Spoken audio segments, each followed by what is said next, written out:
Welcome to Making the Grade, the podcast that explores what's driving the decline in graduation rates between funding rounds and what it really takes to scale a venture-backed software startup successfully with realistic options to exit. I'm Tom Glasson, CEO at Scalewise, and each week I'm going to be joined by founders, investors, and some of the best go-to-market leaders in the world to unpack the strategies, the missteps, and the mindset shifts that separate those who graduate from those who don't. Expect real talk, actionable go-to-market insights, and honest stories that will help you scale more wisely and thrive in an increasingly competitive market. Because there is a smarter way to scale, and we're here to uncover it. What does it take to build a truly high-performing go-to-market engine? One that balances short-term revenue targets with long-term sustainable growth. Go-to-market and revenue functions have seen a few turbulent years recently, and I think it's fair to say the pressure on those teams is higher than ever before. To help me unpack how you successfully scale sales, align go-to-market teams, and why RevOps and talent strategy are make or break for most startups, I'm joined by James Bagan. James is a seasoned sales leader. He's an operator, an investor, chairman, advisor with decades of experience across software, private equity, and high-growth scale-ups. James has seen it all, from building world-class sales functions to fixing broken go-to-market engines and helping founders hire the right people at the right time. This conversation is packed with advice and insights to help you avoid some very costly missteps. So let's dive in. So James, welcome to Making the Grade. How are you today? I'm very well, thank you. Sun's out. All good. Great to hear. Well, I have to start by saying that we're really excited to have you on Making the Grade because your journey encapsulates so many of the themes that we explore on this show, from kind of scaling sales, achieving exits, and now you're supporting the next wave of founders through much of the work you do as well. So let's just rewind the clock back, if that's okay. Can you maybe just start by giving us a whistle-stop tour of your career and take us on the journey that brought you to where you are today? Okay, let's get nostalgic. Well, I have to wind that clock back quite far, I'm afraid. I'm a university dropout and I needed to earn money quickly. And so I found myself dropped into the world of software sales in the 90s. I was extremely fortunate to work with an outstanding software company in South London that was later acquired by Experian. And it was there that I was invested in as an individual through great training programs and high quality leadership. Still rely on lessons I learned back then today. Fairly standard, conventional corporate sales leadership career for about 15 years. And then I arrived in the world of private equity in 2004 and leading a sales and marketing function. And then ultimately leading a business to an exit in 2006. The private equity owner of that business asked me to run another one of their businesses in 2007. I sold that in 2010, so 2 exits at that point.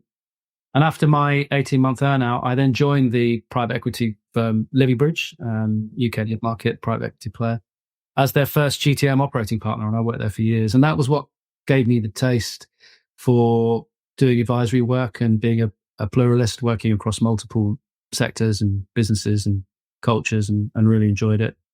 And so today, Tom, what I do really is 3 things. I work as a GTM advisor to multiple UK funds, helping them get the best out of their commercial operations in their portfolio. I'm also an investor through FOG Capital's VCTs into European technology businesses.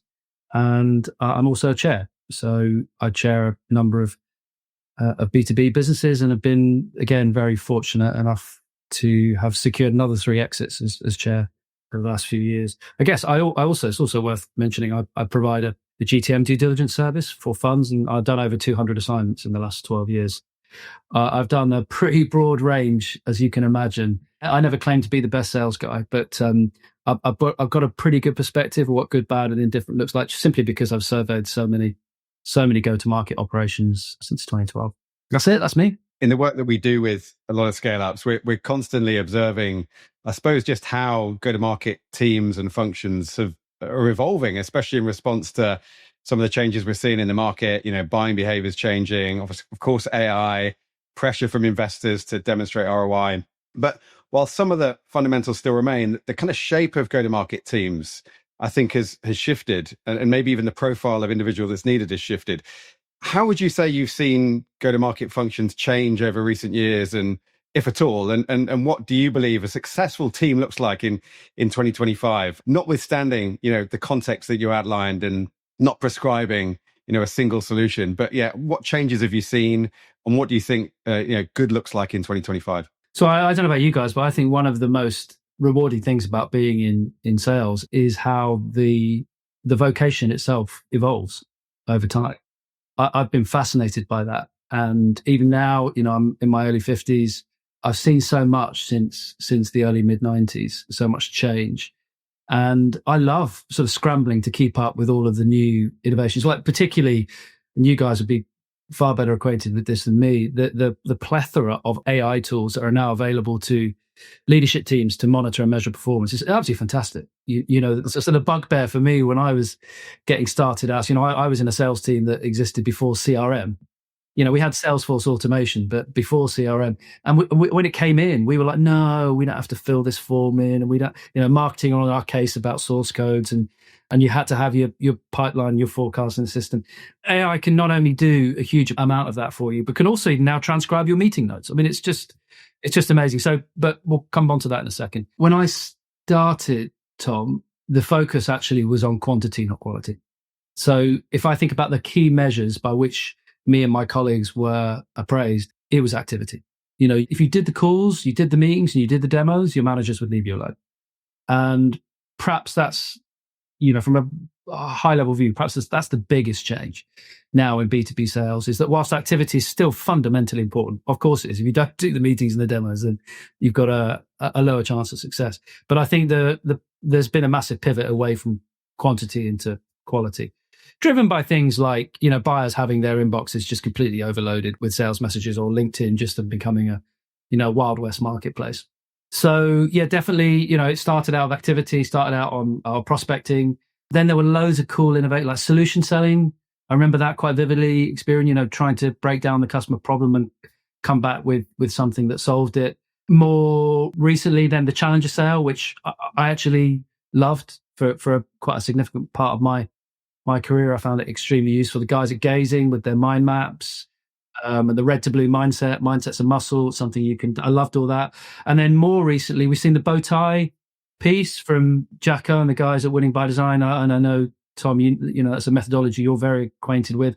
I loved it. I mean, I remember the first time I went to a presentation and saw that funnel being inverted on the slide. I was like, wow. So again, back to my opening point, I love how sales innovates over time. And I think what the guys at Winning by Design have done is great. So to today, and to your question, where are we now?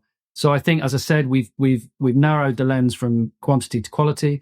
But what we're seeing now, certainly from a VC perspective, guys, is this shift away from this growth at all costs, which you may have heard, where VCs are pumping money into sales and marketing teams, and you're effectively using their money to persuade people to buy and use your products, to what we're now calling sustainable growth or profitable growth. So what does that mean? It's really, really simple. I think in that growth at all costs era, which actually wasn't that long ago, your top line would do that, and your costs line would, sometimes be in excess of it, but certainly would run parallel. What we're looking for now is that top line may not be quite as steep, but the gap starts to widen now as you become more efficient and you're spending less and less on sales and marketing. So building out that self-sustaining model, that more predictable model with potentially more modest growth, is definitely, from a VC perspective, because money's so expensive nowadays, is definitely more attractive. So how do we do that? I'm sure we'll get on to talking about it. For me, it's about the integration of all channels: direct sales, new business sales, customer success, account management, partners, marketing, and then this wrapper, which I would call RevOps, which integrates and aligns the whole thing together. Yeah, completely agree. And we'll maybe come on to that in a bit more detail and dive in. But given that you talked about capital efficient growth, and you talked about the importance of team, and you talked about kind of making the right investments, where do you think founders either overinvest or perhaps even underinvest when building out their go-to-market teams today? Well, I've definitely seen both extremes. Again, as I'm sure you guys have, I've seen certainly overinvestment perhaps a few years ago, less so now, because the most investor-backed businesses are on a pretty tight leash at the moment because of cash, which actually when I was a CEO, is definitely something I was extremely focused on. But then back in those days, the emphasis was on running profitable businesses. It was never even a question for me that we would be running at a loss. But I think possibly if I had to pull out a few hard and fast errors that I see, perhaps the biggest one would be hiring ahead of demand. So I've definitely seen, when you go into some of these businesses and they're saying, well, I don't understand it. We've hired all these salespeople, but nothing's happening. And you're like, yeah, shocker. What I prefer to see is, a killer product, some fantastic early stage marketing, and then we're seeing bites from those target markets. And then you've got enough of a qualified pipeline to say, actually, now if I think I can deploy a bit more money into demand gen or a bit more money into some AEs or SDRs, then I can start to see us actually execute on that potential. So build out the pipe if you can, invest in marketing, this is a real balance. This is a real knife edge. I'm interested to see what you guys think about this, but then move away from the founder-based selling process. Don't abandon it completely. I'm actually a big fan of founder selling, but it can't be systemized. It can't be scaled. So starting to think about how you would do that. But yeah, I think it's that thought process, guys, where, if I deploy a team of SDRs and a bunch of AEs, that will catalyze demand. I think that's naive. And then perhaps two more things, really, just on the back of it, to your question. One, thinking that buying a CRM means you now have got proper sales process. Honestly, I reckon I see that every week. What's your sales process? Oh, we've got Salesforce. And we've got 5 deal stages. That's our sales process. Exactly. It's vanilla out of the box. And it's like, guys, that's, I didn't ask you what system you use. I asked you, what IT system you use. I asked you what your sales process is, or in, your qualification methodology. That isn't in place. And then not investing in training is my final piece here, which I'm a real advocate for sales training. If you're in your project manager, which I am, if you're an accountant, you have to be properly trained. You have to be certified and accredited. And this is one of the things, guys, I think the US do a lot better than us. I think salespeople in the US see it as a vocation, as a craft that you need to professionally develop. And I think here in Europe, we need to be investing much more in sales training. So hiring behind demand, investing in a proper sales process, not just the technology, and putting some money behind training. I think those would be my advice on the back of the thoughts that I see. Great advice. And you touched on earlier, James, that just, the bow tie, the importance of kind of aligning the go-to-market organization, which can be easier said than done, especially when you're scaling, you're growing fast in a high pressure environment. From your experience, how do you best align a go-to-market function and get sales and marketing and CS kind of working in concert in a fast-growing startup or scale-up? One of the biggest problems that commercial operations certainly had when I was doing the job was that the different parts moved differently. So perhaps the most extreme example is that sort of disconnect, sometimes even open conflict between sales and marketing.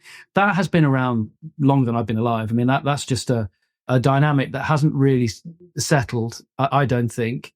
I don't think there's been any business where I've seen it, 100% harmonious. Obviously, I've seen good examples and bad examples, but there's always been a bit of friction between those two functions. And I'm pretty sure that the crystallization of the chief revenue officer role was part of an attempt to solutioneer that, was to get somebody to oversee the entire revenue function and start to synchronize and harmonize, particularly around objectives and goals and perhaps even compensation.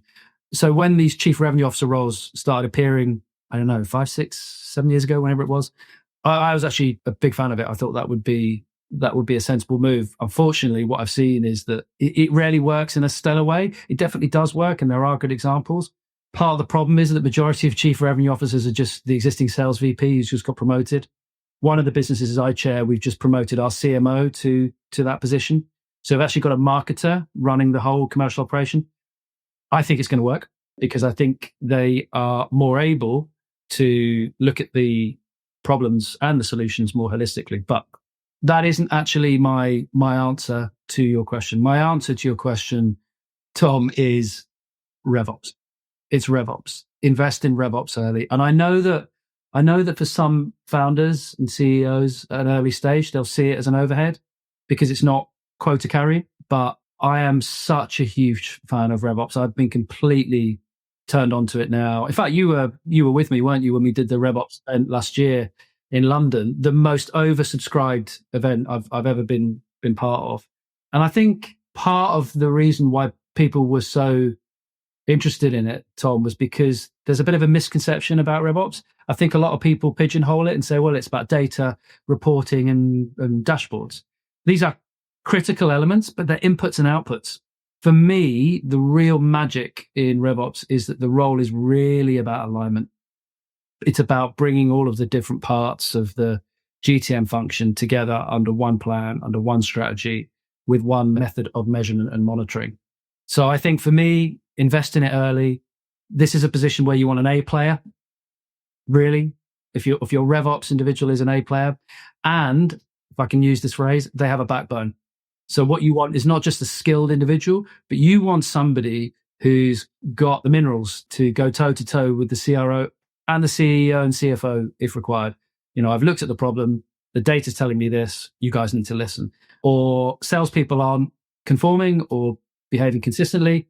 Get in there, kick some ass, make it happen. So my answer is invest in RevOps early, get an A player, and get somebody with some character.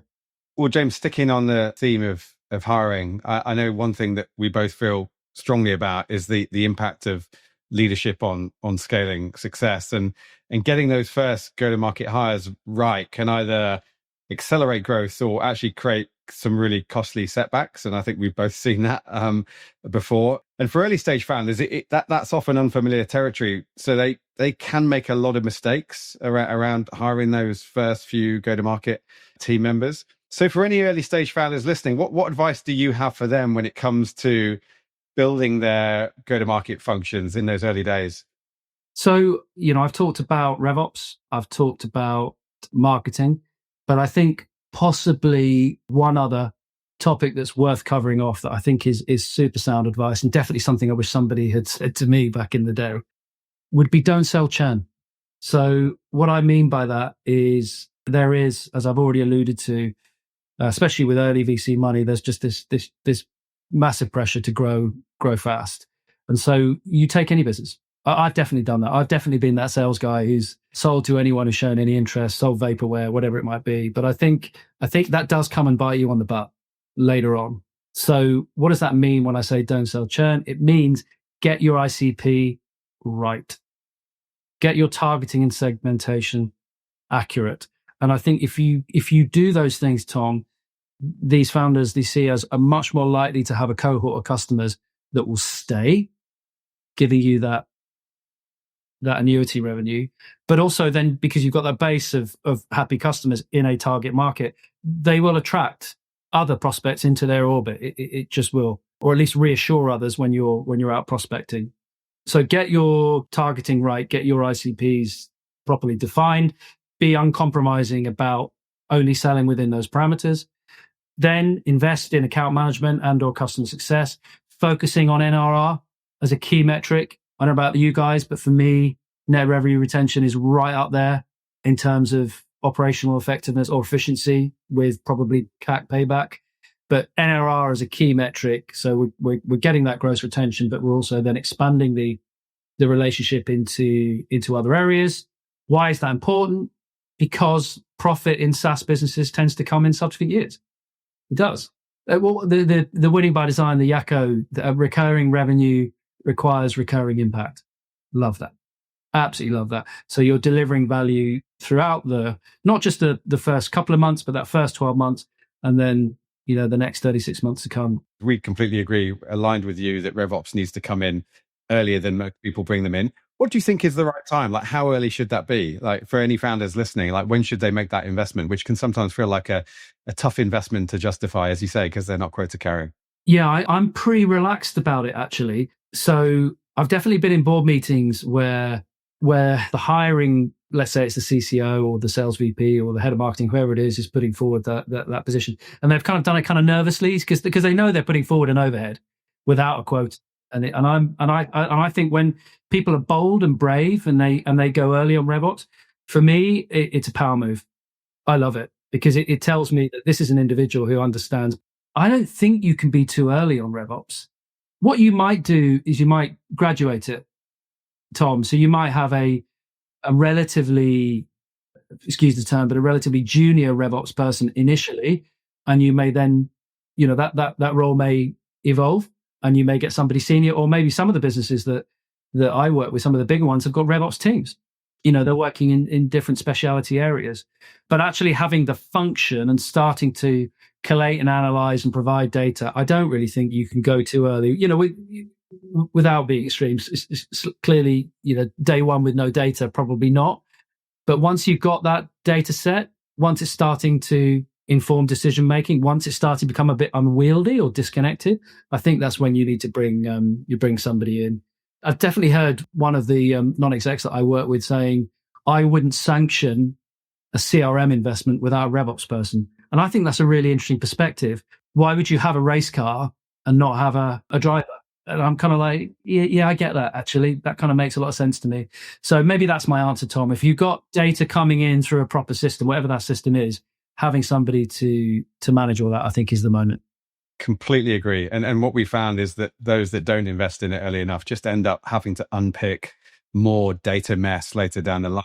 It creates a bigger problem if you don't try and kind of get in there and fix it. And it doesn't have to be a full time. Like, to your point, it can be a fractional that comes in those early days that just gets the data architecture right, make sure that the CRM is being used in the right way, in the right fields, and maybe even workflows are set up. So we've seen that work super well in those early stage companies. I think that's a really good point, actually, because I would imagine if we had a lot of RevOps people here and asked them for their experiences, a lot of them would say that they arrive into a firestorm. It's sorting data out, isn't it, and sorting crap out before they can even start to add value.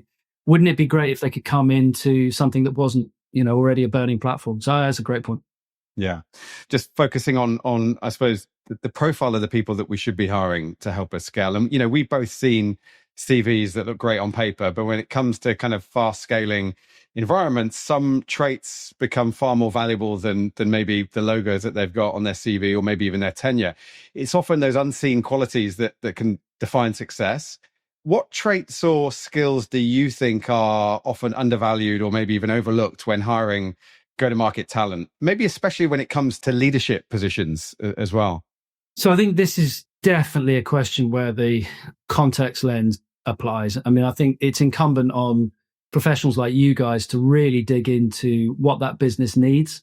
I think that the commercial leader that you get from, I don't know, 0 to 10 million is almost certainly not the same person who gets you from 10 to 5. These are typically different people, and that's not a bad thing. Refreshing your team and having a different set of experiences and abilities as the business evolves is absolutely normal and natural. So I think understanding the brief, understanding what the business is looking for, both in terms of skills and characteristics, I think is an obvious caveat. But having said that, from an experiential perspective, sorry to keep banging on about this, somebody who's not a data scientist, when I'm interviewing people, I can expose that quite quickly. And you start asking people, leaders, about numbers, and if they're sort of scrambling around or being a bit vague or pushing bits of paper, if it's not here, front and center, I'm kind of like, I want to know where you are at this stage in the year, what percentage you are, how far behind target you might be, what your pipeline ratio should be, what your conversion execution ratio should. If you don't have that almost that sort of mental dashboard accessible straight away, for me that's amber, maybe even starting to flash orange. So a 2025 GTM leader who doesn't understand the importance or criticality of data, that for me, and of course then the opposite is also true. Somebody who gets it is extremely attractive. I think, as I've already alluded to, not being a one-trick pony. So yeah, I'm a new business sales guy. That was my shtick. That was my passion. But actually, I became a better sales leader when I did partnership sales, because it's a different skill set. You've got to focus on enablement. You've got to be more patient. You've got to be able to control more parties in the sales process. So I think having channel experience, so having a diversified experience, I think is extremely useful. And then the other thing I would say from a skills and experience perspective, guys, is US experience. Genuinely learned more working out there for a few years than I have perhaps in terms of sales skills and sales leadership skills than I have in my time in Europe, because of the way that the Americans think about the role. I mean, even now at 54, my dad will say to me, when are you going to get a proper job? Because, in his mind, sales isn't a proper job. You're out there fleecing people. And I'm like, that's just not what we do. We solve problems. We bring people together. And I think the Americans embrace that. People are proud to be salespeople. They're proud to be successful and earn money and deliver impact. And I think so having that USP. So from a experience point of view, I think data, understanding of data, channel diversity, and some geographical diversity. And then on the characteristic side, Tom, definitely being self-aware. I know what I'm good at. I'm also pretty clear in my mind what I'm not so good at. I think having genuine empathy, really being able to get out of your mindset, go around the table and think about it from the other person's point of view, whether they're a prospect or an employee. Genuine humility, sincere humility, somebody who, when things go well, make sure the team gets the credit. When things don't go well, make sure they take the blame. And perhaps more than anything else for me, I have to have in my salespeople and sales leads curiosity. You've got to be interested. You've got to be interested in whether it's solving problems or what is motivating or blocking the person that you're talking to, whether you're trying to motivate them or you're trying to sell them something.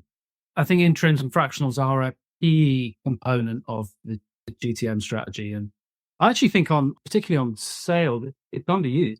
I think that's where that's a space where you guys really can come to the fore and make a massive difference. When I've been asked about fractionals or interns in the past, I mean, I've got like less than 10 people that I would actively recommend or rely on. And guess what? The good people are always deployed. So, if you can introduce people, so having specialists like you guys, I think in this space makes a real difference. So why am I a big fan of them? So a couple of reasons. One is it's quite objective in the sense that if they haven't got that domain knowledge and they know they're not going to be there forever, that they're not overly concerned with how compelling the value proposition or product market fit has really been established. They're just looking at problems and trying to solve problems. So what that means is I think it catalyzes a real laser focus and a fast start, which I love. So if you're coming in as a CRO and you're going to be there for the next 5-year journey, you might spend the first 3 months doing your orientation and onboarding and your product training and meeting customers. If you're an interim, literally day one, you're sitting. Well, you've done it already. You've already built out the statement of work with the CEO. Day one, you're actively in, sleeves rolled up, breaking things down and building up again. So I love that. I love that interims can come in and get cracking from 9:10 first morning because they're not sat in induction. They're fixing stuff. So I love the fast start. I love the focus. I love that accountability. You're coming in. You're going to be here for 6 months. There are 25 things to fix. Here they are in priority order. Report back to me when they're done, or report back to me as you make progress. So I love that. I love that accountability of interims. There are some risks, the classic one, building up the knowledge and then exiting with that knowledge. Definitely, I think they can crack a few eggs. So as I said, that fast start and focus is great, but for a few people who are already there, incumbents, and be there for the journey, it can be a little bit bruising. But I've definitely seen that. I don't know when you guys have seen that. So you put the interim in. The CEO is delighted that they're making progress, but they're probably got their elbows out a little bit. So watching that, I think, is important. Yeah, you make some really good points there, James. And one of the things that resonated with me just there is getting clear on those deliverables. And that's actually a really important part of the process that we run is really getting underneath the surface of what needs to be done in the business, but not only what needs to be done, what can be done on a fractional basis. Because often the misconception is, okay, well, this person's going to be able to do more than they can in 3 days a week or 2 days a week. And so actually aligning around the priorities, really nailing down the responsibilities and ultimately the output and deliverables is such an important part of that brief writing process that we go through to make sure that there's no surprises and that everyone has clear expectations. So I love the fact that you called that out. I would love to go back to one of the things you said earlier, which was a kind of almost around these kind of the leaders for different stages of growth. A common mistake we see get made time and time again is companies getting drawn into hiring a leader who could maybe be great for them in 2 or 3 years' time, but who may not be right for the immediate challenges that they've got. And in fact, I was hosting a CEO dinner last night, and one of the CEOs who's at 3 million ARR said that he's got 2 sales leader candidates through to the final stage with the board. The board have already given their opinions, though. One of the candidates has done the kind of 10 to 20 million journey a couple of times, looked to be much more credible on paper than the other one, who maybe had some less experience, but had recently done the 1 to 8 million journey. The board are pushing hard for him to hire that 10 to 20 million candidate, of course, because they're seen as a safer bet. But the reality is that this is a company that's at 3 million with a sales team of 6, and that's a very different set of challenges that need solving versus kind of being on that 10 to 20 million journey. And I think this lack of leader stage fit is what I see is probably the biggest contributor to the low average tenure of go-to-market leaders. I see it time and time again. It's often where we get called in to kind of plug those gaps when a leader's been fired or left. What are your thoughts on leader stage fit and whether leaders can successfully scale themselves as the business rapidly scales? Yeah, again, it's enormously difficult conundrums to unpick, as I'm sure you're very aware. What I would say is that my attitude, this is more of a general point, Tom, my attitude to recruitment had massively developed in the last 15 years. So when I started out recruiting, which had been in my late 20s, I did it in a very rudimentary, conventional way. It was interview based. You know, the HR would do the CV sifting, and then you would interview them, and then you hire the person you like the best. I mean, you're just as likely to be successful as if you pick people on star sign. Really, it's an old-fashioned and ineffective way of recruitment. So the first thing I would say, Tom, is use all of the tools that are available to you. So work hand in glove with the recruiter. Make sure that brief is absolutely nailed. Be uncompromising in certainly in the long list piece. So when you guys are starting to present candidates, you know, make sure you really, really apply yourself to the process and give high quality feedback to recruiters. And I had the recruiter I worked with a few years ago. I'm going to call him out, a guy called Darren Peck, and I kept berating him about the quality of candidates that he was giving to me. And he said, "Well, improve the brief. You know, you're turning up to these interviews 10 minutes before, scanning the CV, and then thinking of some questions." He's like, you've got to commit to the recruitment process and commit to the brief. Treat it like you would a deal. You know, be professional, be rigorous, and do it properly." And he said, "If you do that, I can then do my better." And I was like, "Oh my God, so right." So, you know, whether it's that part, working closely with the recruiter early doors and through the process, using psychometric, using loop interviewing, developing proper assessment centers, doing proper reference checking, Tom, not just where did you work, what were you paid, but, you know, at Frog, we actually use somebody, we pay them to go and really, you know, proper dig and find where the bodies are buried. And then, you know, once you've got that person, certainly over the first 90 days, make sure they're on a very tight leash in terms of deliverables. Just to try to answer your question succinctly, if I may, the way I try and think about the stage fit piece, and this is definitely a generalization, but I tend to have my commercial leaders in 2 buckets, Tom. And for want of a better word, I put one in hustle and the other in scalability.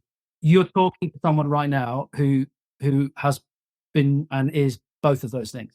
So I definitely was a hustle sales leader when that was appropriate in my timeline, my career timeline, and for the roles that I was doing then. What do I mean by that? That, you know, that's energy, that's empowerment, that's involvement, that's stepping into deals, closing deals, running, you know, high energy sales meetings, being impactful day to day. Definitely, I was that guy. I am not that guy today. That's not me. You wouldn't hire. I'd be terrible at it. What I do now is putting the scaffolding in place, putting the foundation in place, building out. Of course, the number is important. Of course, it is. But actually, the focus is building that platform, so that that scaling piece, that consistent, predictable growth piece that we talked about earlier, is much more likely to happen. So when you're appraising those candidates, are they hustle type leaders or are they scaling type leaders? Where it gets complicated is often you need both, and that's, I think, where we as boards, we really rely on professionals like you guys to help us unpick that. But for me, that's been really helpful, is when I try and compartmentalize what kind of leader are you and what kind of state is my business in at that moment. So where's the map? one of the things I love to hear in board meetings, I love this, is when a non-exec will say, or an investment director will say, the number one attribute or skill that a sales needs to have is the ability to close deals or hit their numbers. No, it isn't. No, it isn't. The number one skill that a commercial leader for a growing business needs is the ability to hire and retain talent. That's it. If I were to retire tomorrow and you want to erect a headstone, it would say that's probably the single biggest lesson that I've learned. And when I moved into leadership and management roles, is understanding that you cannot do it on your own. You can't. It's not scalable. It's not attractive to the next acquirer. So you're not building value. But as a sales leader or a commercial, you have to go out and find the best possible people you can and create that environment where they can be successful and where they're prepared to stay and be part of the journey. So again, not understanding that commitment to the art and science of recruitment, again, it's a red flag for me. And I often talk about it in interviews with candidates is talk me through your recruitment methodology. And you can see people just go, I don't have one. Really? Interesting. When hiring is your number one priority. Well, James, I have to say you've been an amazing guest on Making the Grade. A good kind of measure of how good the conversation's been is what percentage of our pre-planned questions we're able to get through. And we definitely didn't get through as many as we normally would. But I think that's testament to the quality of your responses and just the depth that you're giving our listeners around some of these topics that we've explored today. So just want to say a massive thanks. Really, really appreciate your time. Would love to get you back on again in future because I'm sure we could have another great conversation for an hour. So thanks again, James. Really appreciate it. I'd be absolutely delighted. I've really enjoyed it. I'm a big fan of you guys and what you're doing at Scalewise. I think it's an absolutely critical part of the whole scale-up factory of the UK at the moment. I think you guys are making a massive contribution. So I'll be delighted to be invited back for a return, Matt. And thank you, guys. Thank you for the invite. Thank you so much for listening to Making the Grade. We really hope you enjoyed today's episode. If you have any questions following this episode or you'd like to recommend a guest perhaps for our next season, please let us know at podcast@scalewise.com. And if you did enjoy today's episode, please do consider leaving us a review on either Apple Podcasts or Spotify. We'd really appreciate that. As this is a brand new show, reviews really help us spread the word and reach new listeners. Plus, we'd also love to hear what you're enjoying about our show. Thank you so much for your support and see you soon for another episode of Making the Grade.